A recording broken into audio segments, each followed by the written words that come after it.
All right, everybody, welcome back to the workbench. So in this video, I'm going to show you how to model realistic nail holes on your clapboard. So stick around, I'll be right back. All right, so let's go over some of the things that we're going to need for this step. So obviously we're going to need our walls or whatever project you're working on you want to simulate nail holes in. And you're also going to need a pounce wheel. Now the pounce wheel I'm using is the medium-sized pounce wheel. I bought these as a set. And when you buy them as a set, I'll show you, you get a total of 3 different sizes. All right, you're going to have a small one, a medium, and a large. So what you want to do is you want to select your medium for this application. And the next thing we're going to need is a thin beam square. Now, if you noticed the way it's set up, it's a little thicker on one side than the rest, and there's a reason for that. So you're going to want to have one of these types of squares. You're also going to want an oil wash or any type of washing you're going to use, whether it's a alcohol, India ink, or a Hunterline product or what have you, whatever wash you want to use. And of course, you're going to need your paintbrush. So what we're going to do now is we're going to show you how to put nail holes in. Now, the reason why I'm using a wash afterwards is the washes actually bring out the detail of the nail holes. Now, putting nail holes in your craftsman kit or a scratch build is purely optional because of the fact that you really don't see them in real life as far as the scale goes. So in HO scale, you probably wouldn't see the nail holes. So the tool that we're using, the pounce wheel, is going to give us a simulated nail holes on the side of the clapboard, or even if you're using type of scribed material as well. But this is just to simulate realism when it comes to nail holes. It's not to scale, and it's not 100% accurate, but it does give the illusion. So when you're doing these, what you have to make sure is you want to make sure that you're using the ruler correctly and that the ruler doesn't move on you, because you're only going to have one chance to do these nail holes right. So I'm going to reposition the camera. I'll be right back and I'll show you how to do it. All right, so when you're putting nail holes in, what you can do is you can measure them out if you want. If you want to be as accurate as 16 on center, there's no reason why you can't be. But I'm going to do it randomly. All right, so what we're going to do is I put my nail holes in after I'm done painting the wall and after it's braced. There's other modelers that do it different ways. This is just the way I do it. All right, so you want to make sure when you're using squares, you want to make sure that it's on the piece correctly. And what I mean by that is you have this section of the square, you want to make sure that's riding on the bottom edge of the actual wall. All right. This is why I like the thin beam squares, because it really locks in. Now, in addition to that, this square will walk on you if you're not careful. So what we don't want is when we're using the actual tool, you don't want the square to do one of these on you. So what you want to do is you want to put pressure with your thumb here and then with your finger on top of the wall, and then put the other finger over here. So I'm going to, just like that, I'm going to hold it, and you're just going to do one pass. And you don't have to put a lot of pressure, just enough. And if you look at, see if I can get it on the screen, you will see nail holes there now. All right, so we're going to continue on, and I'm going to put them on the outside of the doorway here.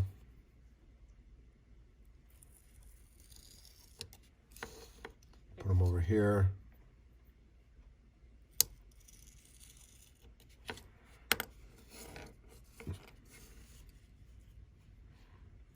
And I'm just basically putting them on random spots or random locations on the wall.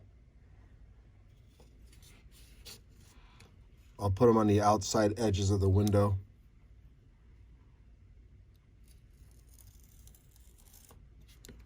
And again, you don't have to press hard.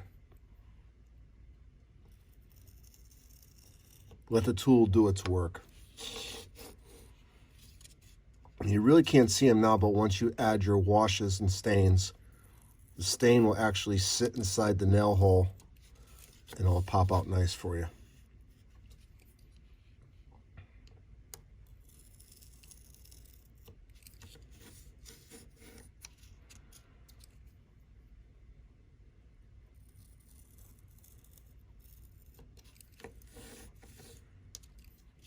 It doesn't take long to do it.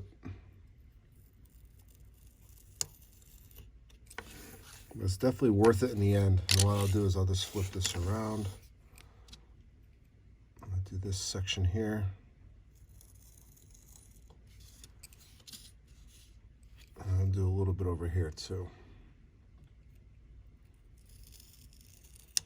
Okay.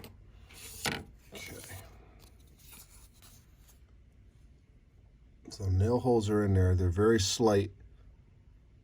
That's exactly what I want it to do. All right. So we're going to move on to the next piece, and then we'll put the wash on. So I'll be right back. All right, what I did is, under the light, you can see them. You can see the nail holes a lot better now. And I didn't even put the wash on yet. And when you're putting these on, you want to make one pass either up or down, not back and forth, because then you end up having too many nail holes in there. All right? It's that simple. All right, so we're going to be right back.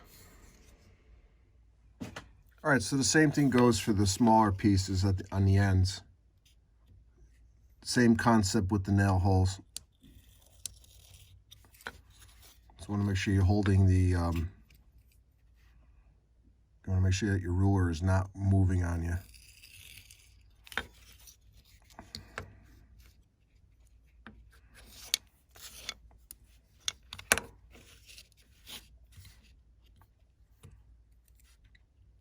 What you don't want to do, I'm trying to do it on the camera as best I can. Like I said, what you don't want to do is you don't want this ruler to, or the square to actually walk on you, because that would be not good for your model.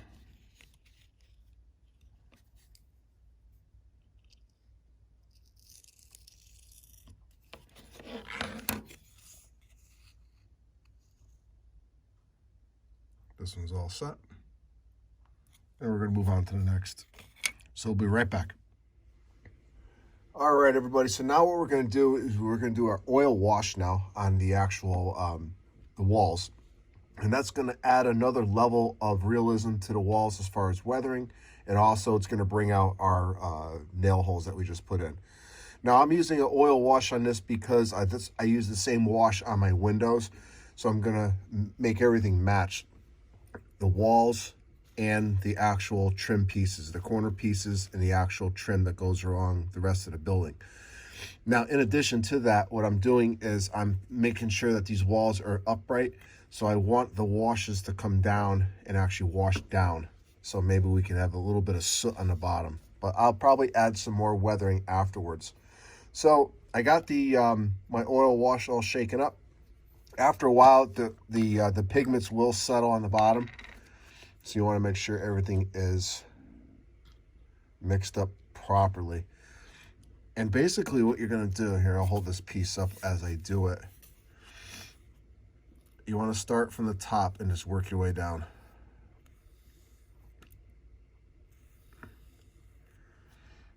Now this will dry lighter than what's here. So, and you can see the nail holes really starting to show through now.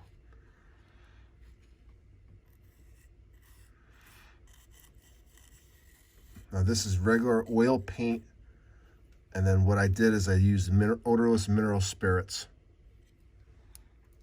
to tone it down. And then we're going to do a bigger wall.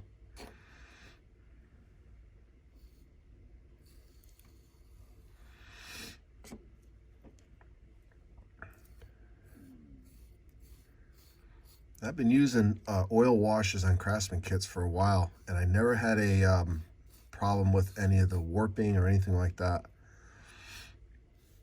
As long as the walls are properly braced, it actually works pretty well. And this is a really simple thing to do. It's not a hard technique by any means. And oil washes can be used on the walls. It could be used on castings. You should give it a try if you haven't played around with oil washes.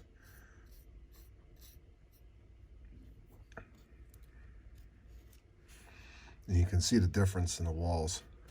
All right. So,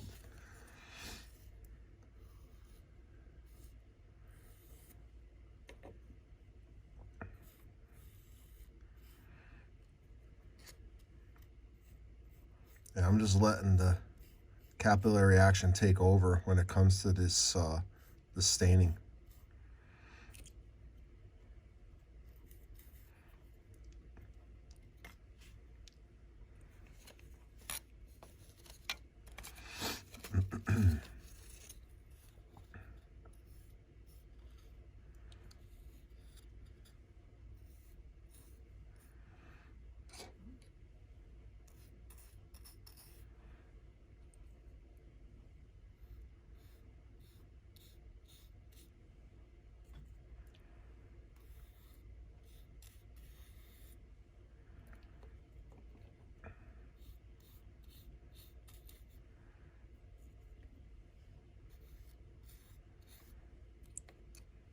Should have started on top there.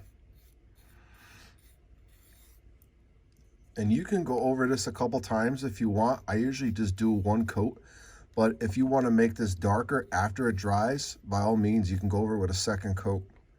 You can even mix and match stains too, so you don't have to stick with the same color. All right, so the walls are done. So I'm gonna let those set up. Now the mineral spirits dries pretty fast, so I say within an hour, we can actually go back and recoat or keep it the way it is. Now, what I'm going to do now is stain all of my corner trim.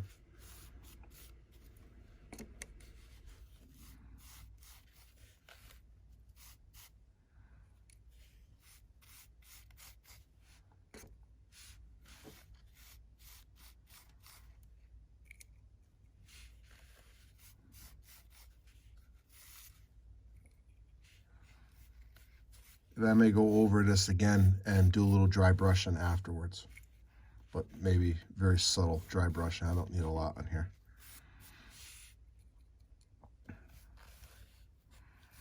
In addition to all the supplies I told you earlier, you're going to want to have some type of paper towel, obviously, to soak up all this stain, because you don't want this all over your workbench.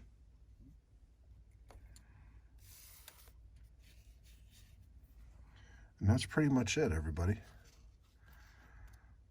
So we'll adjust these pieces, spread them out so they can dry, and that's it. All right. So we'll be right back. I'm going to let this dry, and then we're going to see the finished product. All right, we'll be right back, everybody. All right, everybody. So the wash I put on is dried, and as you can tell, the actual pigment actually sat nicely into the nail holes that we put in, and it weathered up the walls pretty good. So again, I'll probably go over this with a little bit of dry brushing afterwards, but so far I've been very pleased with how this is coming out. So I hope you enjoyed this quick video on how to install nail holes, or how to model realistic nail holes on your Craftsman kit or your scratch build. Give it a try, and remember, you want to use the medium size pounce tool along with a thin beam square if you don't have one. Now these are available at Micromark. I will put a link in the description so you can check these pieces or those tools out. And this is going to wrap up this video. So this is Ron at New Haven Rails. I hope you enjoyed this workshop series, this workbench series on building Craftsman kits. We'll continue on, and the actual next installment will be putting all these pieces together, actually assembling the walls. So I'll see you at the next workbench series on building craftsman kits. Have a great night. Have a great weekend. See you at the next video, everybody.